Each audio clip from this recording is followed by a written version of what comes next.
On paper, Impressionist music looks a lot like film music.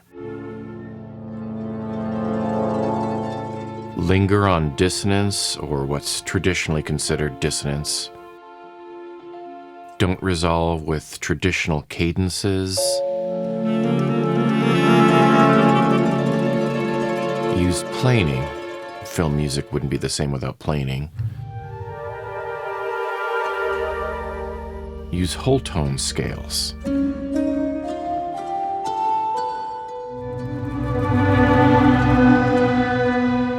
Don't be afraid of 7th, 9th, 13th chords.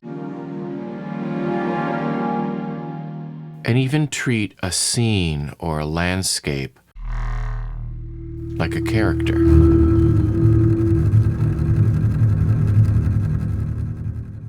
But of course, Impressionist music in the repertoire isn't exactly what comes to mind when you're scoring your cues, is it?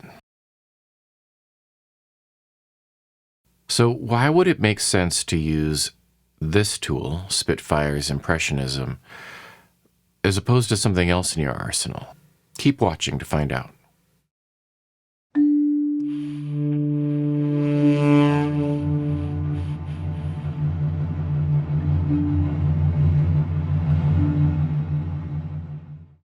Let's briefly take a tour of Impressionism.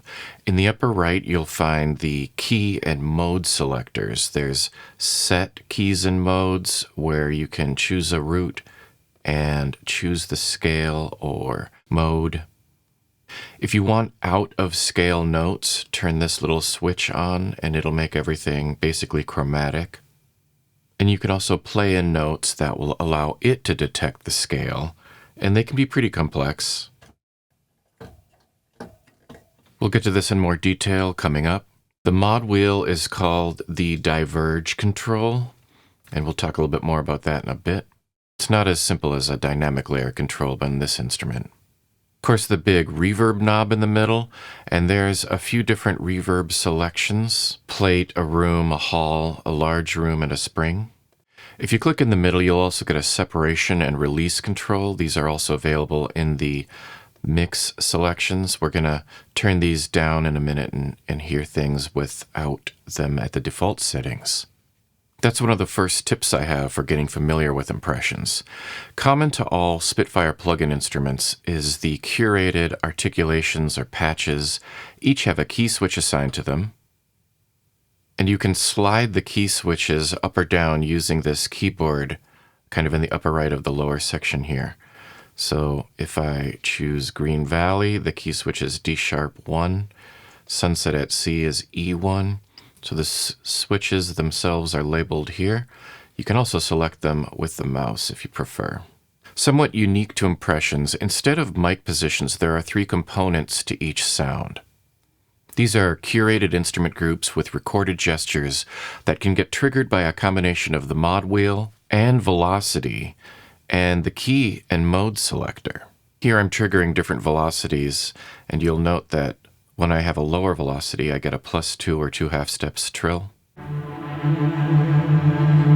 I get a major third if I press a little harder, because it's jumping up to the 2 nearest notes in the scale. There's a 1/2 step or a minor third. So velocity plays a role in what types of trills you'll get. Part 1, Part 2, and Part 3 are also divided by time.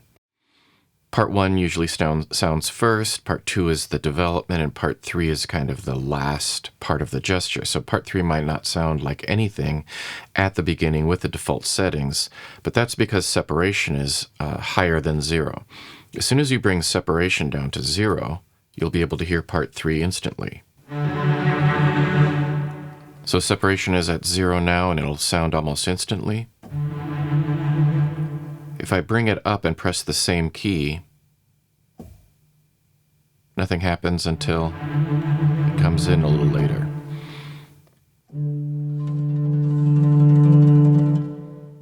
In that one, it comes in right away. Let's turn separation up a little higher.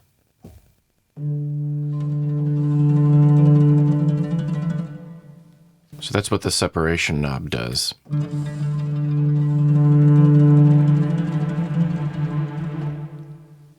course, if you do use all three layers, you'll want to play eventually around with having the separation at not 0, but also not at the default, to hear things evolve at different timings.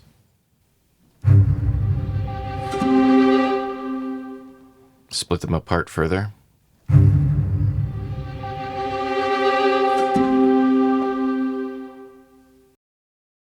And the last somewhat unique feature is this effects control. There's a demo on the main product page from Spitfire that has a fairly electronic sound that seems to take advantage of these effects. If you turn up the mix, you'll hear the start of some of the options that you'll get here.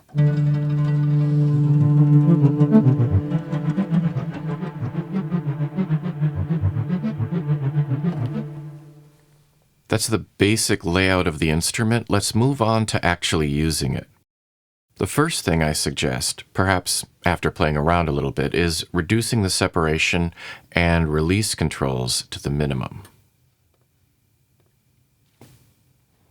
It can be done by clicking the center of the main knob here, separation and release, or using these fader icons here and turning separation and release down right here. I also enjoyed having a little bit of reverb, so you might want to turn the reverb up a little bit. It starts with it completely dry. And these are close mic'd instruments, so having just a little bit of reverb helps give it some space. The next thing I recommend is automating these three faders if you've got a MIDI controller. Put these to some CCs so that you can control their volumes independently.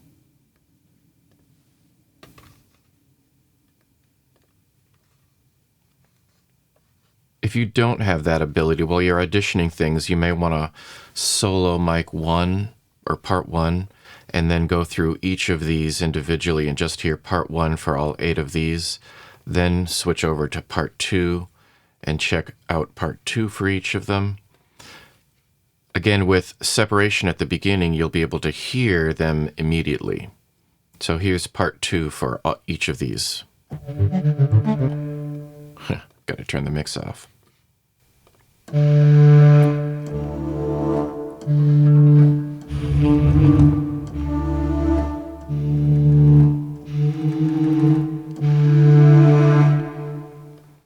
After you have CC controls assigned to the mixer, write a musical phrase in the DAW and put it on a loop. This could be a melody. Pay attention to the key and velocity that you use, or chords, or both. Something Impressionist inspired, probably in the middle of the keyboard, will work well for most of these patches. Occasionally, there are extreme ends of the keyboard. For instance, this untitled 1949 doesn't use these keys down here, and this Dark Tower in the Starry Night group doesn't use anything above this C. What you may want to do is transpose your chords or your melody up and down the keyboard and just jump to those parts of your sequence. Again, as you write your melody, plan your velocities and your modes to ensure that all your trills will be intentional. Ultimately, you may want to split out each of these parts, set one impressionism for part 1, another for part 2, and another for part 3. That's the way I started using it. You can always unload these articulations by clicking the pencil here in the upper right of the patch area and just clear everything out and add the ones that you want and only the ones that you want. It does take a little bit more RAM, but if you turn off mic positions, it can decrease the RAM just slightly more. The reason I suggest having something looping in your DAW is because it's easy to start feeling aimless or overwhelmed if you're playing all the patches and trying to listen to all the sounds and associate them with the names. So having a melody and a chord progression playing in the DAW and auditioning presets is something that I learned while working on synths a lot. So I'm borrowing that technique to treat impressionism sort of like a synth. There's multiple layers, there's multiple patch names, and there's multiple groups of patches.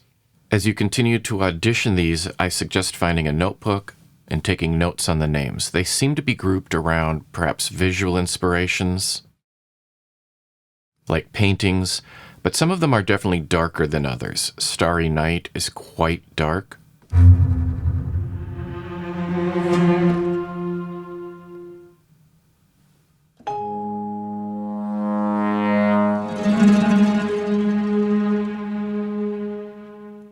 And with that in mind, I really encourage you to ignore the color scheme. Put this out of your mind. It doesn't always have to be fuchsia and orange and green and flowery. It can be dark and stormy and very, emotive if you want. The sounds are the sounds. Do be aware of too much repetition. There's not always round robins. In many of them, the most is 2, and sometimes there's none. This broad brush, for instance, from the bodies segment doesn't have any round robins.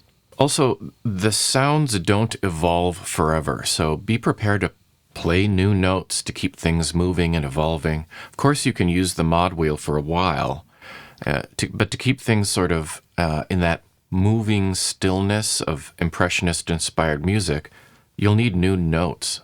I think it's a little disingenuous to read comments on the internet about when people say tools like this will produce a whole cue with one key. That's not going to be fulfilling for you or the audience, in my opinion. These are designed to be more like brush strokes. And when you split things up the way I'm suggesting, with each part split out, you'll gain full control over each of the parts, place them wherever you want, and you'll need to treat them like brush strokes. Of course, there's a time-saving element if you do enjoy the curated groups of patches, but I would say there's going to come a point when you're going to want more control.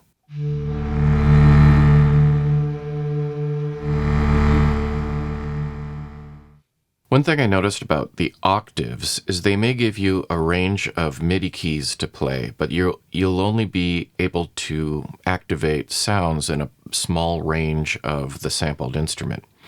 So here I'm on ethereal cirrus, and I've got the second part isolated, which is kind of this melodic percussion instrument.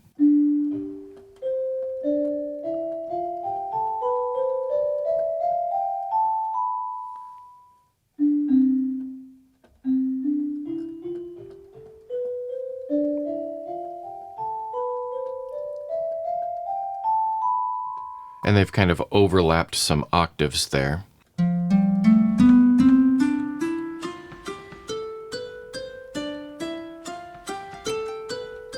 Where they've overlapped some octaves. Some of them are more obvious than others.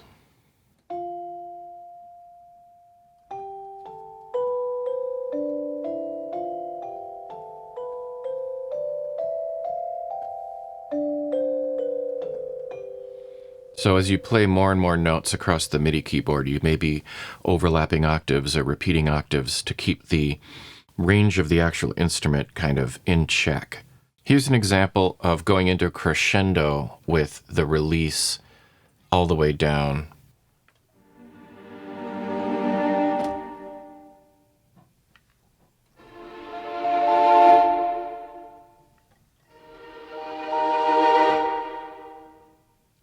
You could also just keep it with the tremolo strings and use expression like this.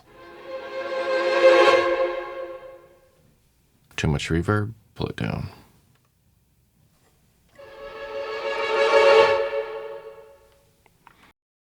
Those are examples of using the release to your advantage and the separation to your advantage.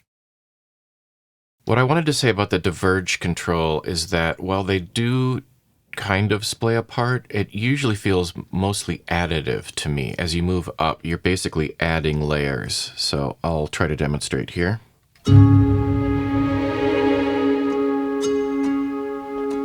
That's at the bottom.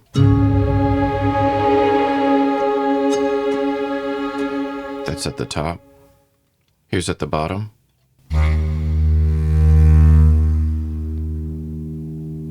Here's at the top. So while it says it's diverging, I think of it more as just adding sounds and adding layers. And what I was saying about brush strokes is that once they evolve a little bit, they kind of just loop. They kind of just stay there.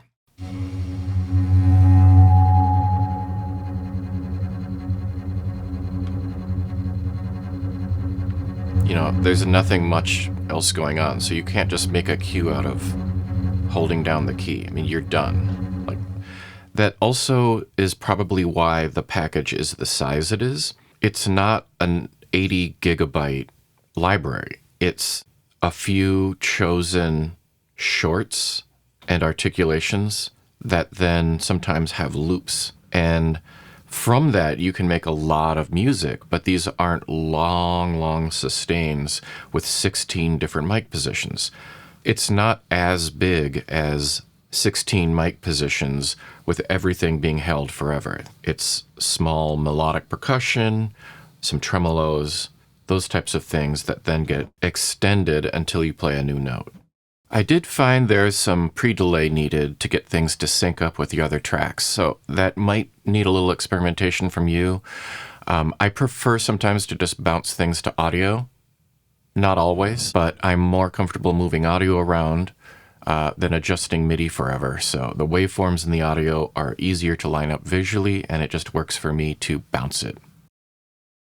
If you do find yourself getting stuck, try using an image as an inspiration. Look up some Impressionist paintings to get into the mood. I'm not going to go into a lot of detail with these effects. That feels like a whole nother video, but check out the last demo on the Spitfire page to hear a really unique piece that was made that sounds like it's been filtered with these gated filters.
Thanks for joining me for this look at Spitfire's Impressionism. I've got a lot more Spitfire products on the way, so take a look at the channel and see what else might interest you, and we'll see you next time. Make some good music.